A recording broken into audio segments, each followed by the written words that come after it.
This right here is where the driver's steering wheel is currently positioned. And this right here is where the neural net is telling the car to steer. And they don't actually have the car plugged in at this point, okay? What it's doing is it's watching a movie of a human driving, and then it's watching what does the human do, right? So this is my X of my input function, and then it runs it through its hypothesis, and then it spits out this thing, which, see how it's really long? It means it's not very confident about where to go. We run this video.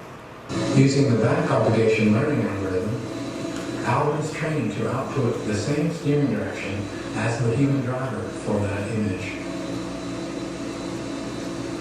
Initially, the network steering response is random.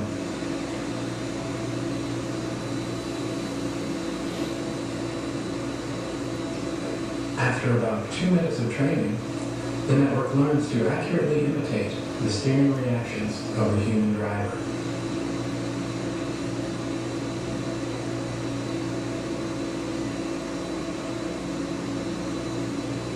So it's just going, oh, I see how the road looks here. I see the human did this, so I'm going to try to be like the human. Other road types. After the networks have been trained, the operator pushes the run switch and Alvin begins driving.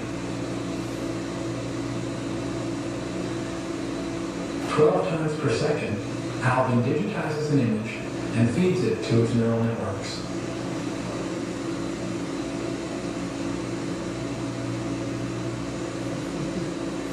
Each network, running in parallel, produces a steering direction and a measure of its confidence in its response.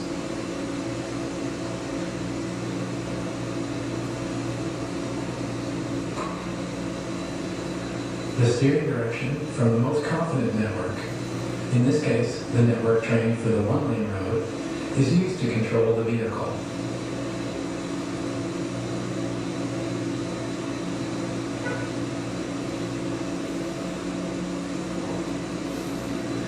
Suddenly, I'm always kind of rooting for it, right? Turn, man! The guy in there is probably terrified.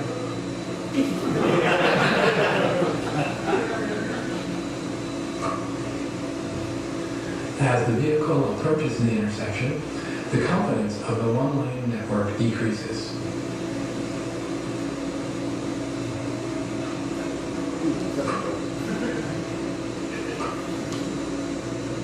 As it crosses the intersection and the two-lane road ahead comes into view, the confidence of the two-lane network rises. This was kind of neat. I have several neural networks that all kind of run in parallel. Each one is an expert in a different type of road. The two-lane network is selected to steer, safely guiding the vehicle into its lane on the two-lane road. All right. So that was supervised machine learning. There's another type of machine learning called unsupervised machine learning. And all of these things I showed you so far that have been supervised, we have both the input and the output, right? So like Alvin there, we have the input is the expected input, or the input is the camera, and then the expected output is where the driver's steering the wheel, right? Unsupervised machine learning, all you do is you just throw it a whole bunch of data, and you're like, make sense out of this. Find some structure in this chaos. So it's pretty cool. Probably the most basic one is called clustering. So the idea behind that is, like say I just have a whole bunch of points, and I say try to make those into clusters. Like, you know, they'll do it on maps a lot and stuff. And so it'll go, oh, I see, you've got 3 clusters here, right? There's one here, one here, and one here. And it's all just sort of based on their proximity to one another. And so this is pretty cool. Clustering can actually be done for a lot of stuff. One thing is image compression. Okay, so you feed in all of the different colors of gray in here, and it spits out all of the different, it clusters them and goes, oh, the colors of gray on her head here are similar, so it makes them the same color there. It's like, they always use this photo for image demos. Her name's Lena. Genetics, again, I'm not a biologist, but I guess we have lots of gene things, and then some of them have indicators that are really similar to other ones. So we try to group them together, maybe into genes that do specific things. Astronomy. This is actually the Hubble Deep Field, but say these were stars. These ones are like the same color, right? So how can I make the best classes that separate stars by different colors? You can run a clustering algorithm, right? Or size, or whatever characteristic you want to make. If you want to classify things into different groups, you can use clustering for that. And I don't have to have the answers for this thing, right? Because it's unsupervised. So it just runs and says, here's what I think. So it's kind of cool. This is the algorithm that is probably the simplest. See if I can get this rocking here. You got to see a preview of it running really fast. So this is how, it's called k-means clustering. So the way it works is you just pick, first you say, okay, I want 4 clusters. That's one thing with k-means, you have to say how many clusters you want the thing to output. You can't just say, output however many clusters you think is best. So you can run it several times and see which one gives you the lowest error or whatever. Anyway, I want 4 clusters. It just picks 4 random ones, can be anywhere. And this one, they're over here, maybe it would have picked them down here or whatever. Just pick the 4 leftmost ones. And then what it does is it draws a line to, it sort of associates itself, for each one of these, it associates itself with the closest of these green guys, right? So this one here is probably closest to, I don't know, what do you guys say? This guy? No, I'm not there yet. Oops. Yeah, oh, this guy down here. Anyway, once it gets all of those distances all figured out, it'll recenter itself based on its new buddies. So this guy will move down so that all of these lines are as close to equidistant as it can get. Okay, and then what it does is it just repeats the same algorithm again. Doing, doing, doing, and then it'll recenter itself and repeat and recenter itself. And so these are the clusters it comes up with. So that one's called k-means. There's like a bajillion of these. This one's super popular, and I like it because it's pretty easy to understand and see how it works. Doesn't matter which where it actually starts, first word at all. Well, okay. So this thing, it can, it's got the local minima problem too. So it's not always guaranteed to converge to the same. So it could matter where you randomly seed it from. Yeah, that's cool. Here's some other clustering. These are all the clustering algorithms that you can get if you install scikit-learn, which is a Python package for doing machine learning. It's just kind of like a visualization of what it would do in each situation. Like, so here's k-means. If you ran it with 2 inputs, it would, so this is a cluster and this is a cluster. I don't know what this one took 11 seconds and it sucks, so I don't know who used that one. I'm sure somebody thinks that looks cool. Or... It's good for that third one. Hmm? The third row. 11 seconds, 10 seconds, 11 seconds. No, so This is one algorithm, right? Yeah, so in that third spot, it found the 3, right? Oh, right. It did pretty well Whereas the here. k-means only found it matched the blues up there, whereas it should have been blue and red. Right, So yeah. This one was better than k-means in that specific. Yeah, so that one did okay. It's just kind of neat to look at how they come up with different stuff. This is sort of like the canonical how to trip up a clustering algorithm by using these weird swoopy things that are actually inside each other, because the closest point here is this, right? So we would normally cluster these like the way k-means does it. So here's another cool, this is like other cool stuff I came up with. I'm like leaving the unsupervised learning topic now and going on to collaborative filtering, otherwise known as the Netflix thing. So the way Netflix does stuff, I don't know if you guys probably have seen, like you say, I liked this movie and this movie and this movie, and then it goes, oh, this person you probably also like this movie, right? And the way it does that is it looks at all the movies I like and goes through all of its other users in the system and tries to find someone who's just like me and likes all the movies I like, but has seen a couple other movies that they like too. And it's called collaborative filtering. You guys might have heard of the Netflix prize, where Netflix was like, here's $1 million to anyone that can improve our algorithm. And they gave them out a huge data set. Here's what this is that actual piece of the data set. It's actually pretty simple. These are just like unique customer IDs, unique movie IDs, and then this is what people rated. So, it just goes through, finds a similar person, looks at what movies that person liked that I haven't seen, and then recommends them to me. And somebody got the $1 million, and I think they ended up not even using the algorithm in the end because it was like super expensive to run and because their whole business plan changed. But it's still really cool. And you can go download this data set and stuff, play with it if you want. There's another one that we used in our machine learning class, another film rating data set that's free online. There's a bunch of free data sets. Okay, a couple more cool things that I just thought of when I was throwing this thing together. Google Translate, this actually uses machine learning, and it's supervised machine learning. And the way they do it is they find a data set of things written in different languages that say the same things. So one thing that they've used is the UN has all these meetings and they translate it in a whole bunch of different languages and put it all on the internet. And so Google just downloads this and they know that whatever it's saying in English is also being said in Spanish or in French or whatever. And they're able to feed that in as the training set. And they can train this thing to get really smart. So I just thought that was a cool application. Okay, so this is the thing that was on the news today. New York Times, and it was on NPR, and it was all over Hacker News, and it was on Progit, Programming Reddit. Deep learning. So basically they use something called unsupervised feature learning or an autoencoder. I'm going to try to tell you what that is real quick. This is how we used to do computer perception. And this is sort of similar to the helicopter thing, right? So you take an image, try to build like a model that a computer can easily digest, and then it uses that to recognize it. So you spend a whole lot of time coming up with this model of, instead of feeding it the actual reality, or like here's audio, you don't actually feed this into your recognition algorithm. You try to extract like features out of it, and then it's able to do whatever it's trying to do with the data.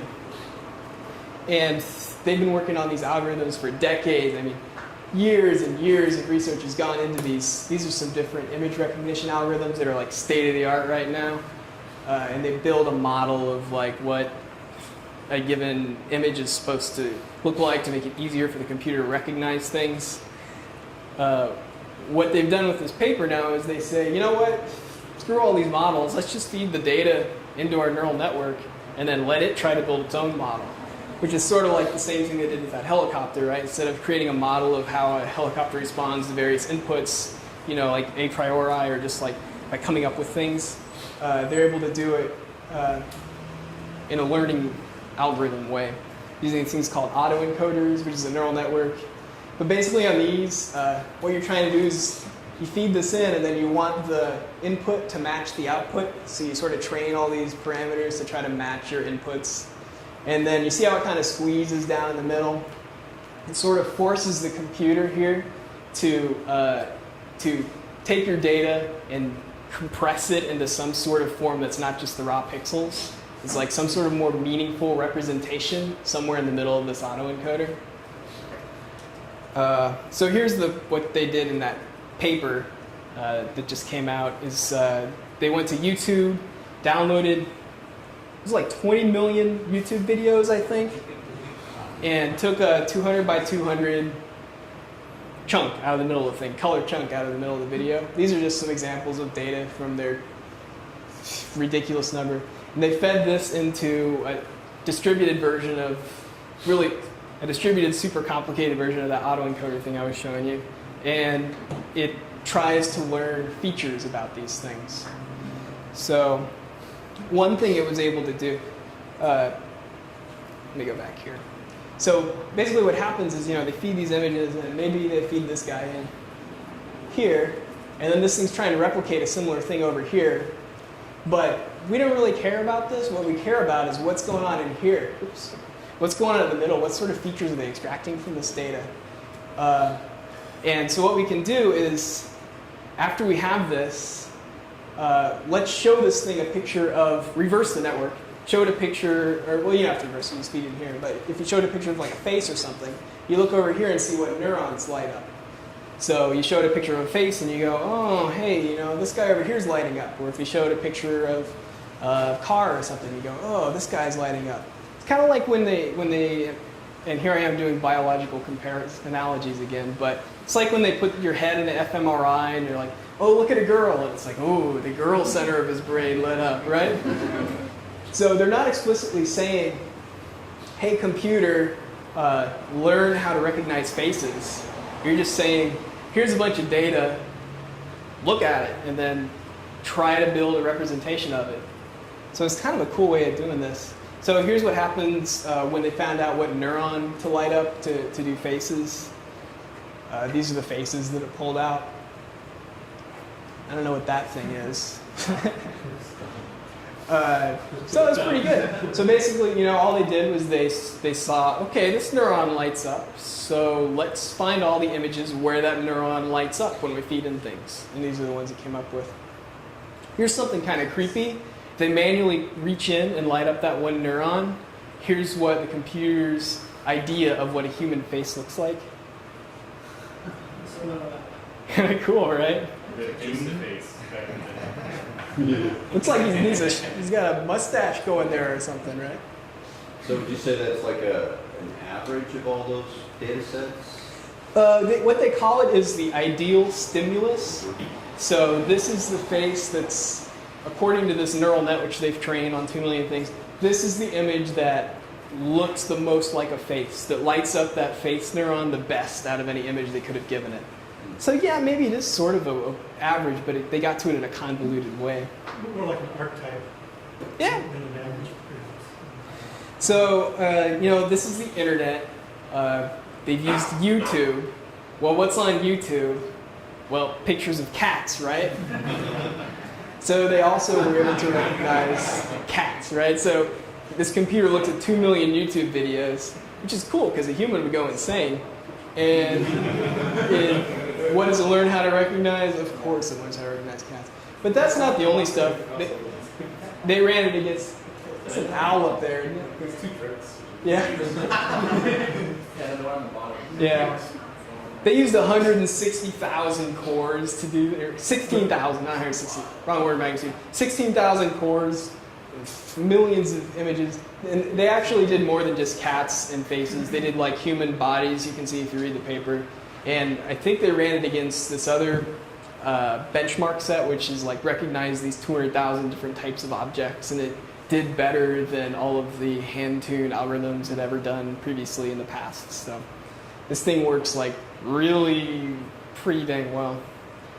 Is this not a clustering algorithm in that? It's not really clustering. It's a type of neural network, but it is unsupervised in the way that clustering is. I don't know if that makes any sense. Anyway, that's the end of my talk. And if you guys have questions, I'm sorry, I know it's hot in here. Thanks for putting up with those math slides. Hope you learned something. Hey, Devin? Yeah. Back when you talked about the different clustering algorithms, you had one at the far right that was like DB something. Yeah. Can you explain how that works and why it was better than the rest? Honestly, I have no idea on those. Let me pull them up. Oh, I got it. Oh, right. He's asking about these different types of clustering algorithms I threw up on this slide. The only one I'd ever seen before is this k-means, but I was looking through the documentation of scikit-learn, and it's like, oh, here's some other ones you can use. And yeah, the dbScan one was really good, didn't it? So if you download scikit-learn, all you have to do is like import scikit-learn, and then get your data in there, and then you just run this thing on it, and it's all written for you. Because if you compare it with k-means, it takes a lot longer. Right, that's one cool thing about k-means, it's wicked fast. Of course, you have to tell it, like here, we told it I want 2 points. And I think it's prone to local minima too, the same way like gradient descent is too, because like depending where you start out, it might converge to a different result.